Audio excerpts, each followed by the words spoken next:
এসে প্রত্যেকটা ব্যবসায়ী ভাইয়ের সাথে আমি দেখা করেছি, হাত মিলিয়েছি, দোয়া চেয়েছি। আজ আবার নির্বাচন খুব সন্নিকটে, কয়েকদিন মাত্র। অনেক ব্যস্ততার ভিতরে আপনারা মাশাআল্লাহ বাজারকে আমরা সিলেক্ট করেছি এখানে আসার জন্য। আমরা পথসভার একদম ধীরে ধীরে শেষ দিকে যাচ্ছি। শুধু একটা কথা বলে যাই, আমার পূর্বে আলোচকগণ ভোট চেয়েছেন, আমি অনেক বক্তব্য দিয়েছি। ইতিমধ্যে বক্তব্যগুলো আপনারা ঘরে শুয়ে শুয়ে আপনারা মোবাইলে শোনেন। আমার কথা হলো, এই পৃথিবীতে কেউ থাকবে না।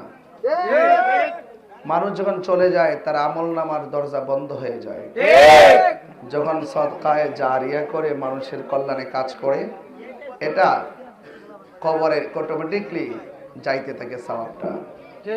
এই জন্য যারা রাজনীতিবিদ, যারা সমাজের প্রতিনিধি হবেন, আপনাদের দায়িত্ব হলো জনগণের কল্যাণে কথা বলা। আপনার দায়িত্ব হলো জনগণের নিরাপত্তার স্বার্থে কথা বলা।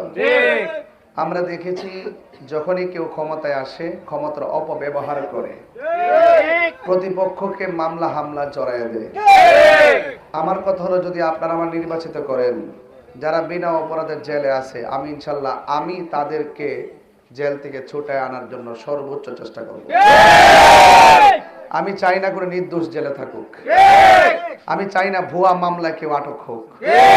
আমি চাই না প্রতিহিংসার বশবর্তী মামলায় জড়িয়ে তার বাপ মা আপনজন সন্তান আদি করে লেখাপড়া পরে ধ্বংস হয়ে যায় যখন এই রাজনীতির সূত্র ধরে প্রতিহিংসার মিথ্যা মামলা দেওয়া হয়। আমি চাই এই সমস্ত মামলাগুলো পর্যন্ত নিষ্পত্তি করা।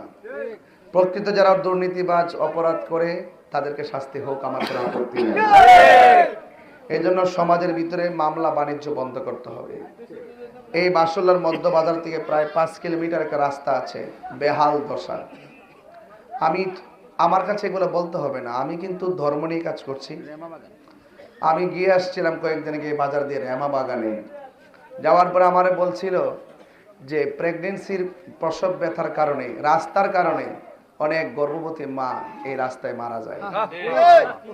ইচ্ছা করলে তারা যে কোনো মুহূর্তে চিকিৎসার ওখান থেকে যাইতে সোনারঘাটে প্রায় 1.5-2 ঘন্টা সময় লাগে। রাস্তার কারণে তারা যাইতে পারে না। এত বেহাল দশা।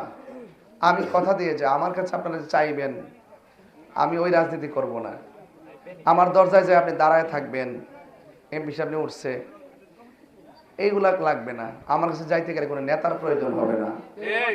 আপনার নির্বিঘ্ন আমার কাছে যাইবেন, আসবেন। আমি মানবতার রাজনীতি করার জন্য মাঠে আসছি। কাউকে ছোট করা, কাউকে ধ্বংস করা, রক্তের খেলা করতে আসি নাই। আমি আসছি ইনসাফ ভিত্তিক সমাজ কায়েম করার জন্য, যেখানে হিংসা থাকবে না, নিন্দা থাকবে না, কোনো ধরনের মারামারি কাটাকাটি থাকবে না। আপনারা সবাই আমাকে আগামী 12 তারিখে আমাকে আপনারা মোমবাতির প্রতীকে ভোট দিয়ে নির্বাচিত করে দেখুন আমি আপনাদের জন্য কি করতে পারি। অনেকে বলেন আমাকে পাওয়া যাবে কিনা। আমার সাথে যারা কাজ করতেছে, আপনাদেরকে মনে হয় না যে এই লোকগুলাই যথেষ্ট আপনার এলাকার জন্য?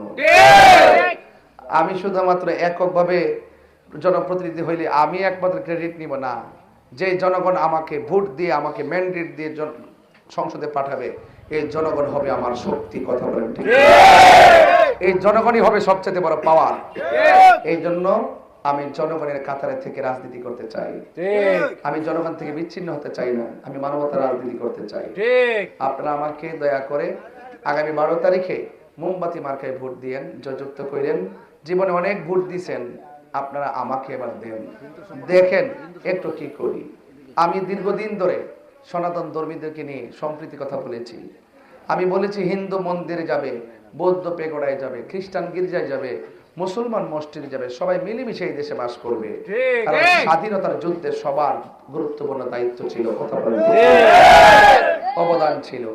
এই জন্য দল মত ধর্ম বর্ণ নির্বিশেষে সকলে আমরা সম্প্রীতির মাধ্যমে বাসুল্লাহকে সাজাবো। শুধুমাত্র তাই নয়, চুনারুঘাট মাধবপুরকে সাজাবো।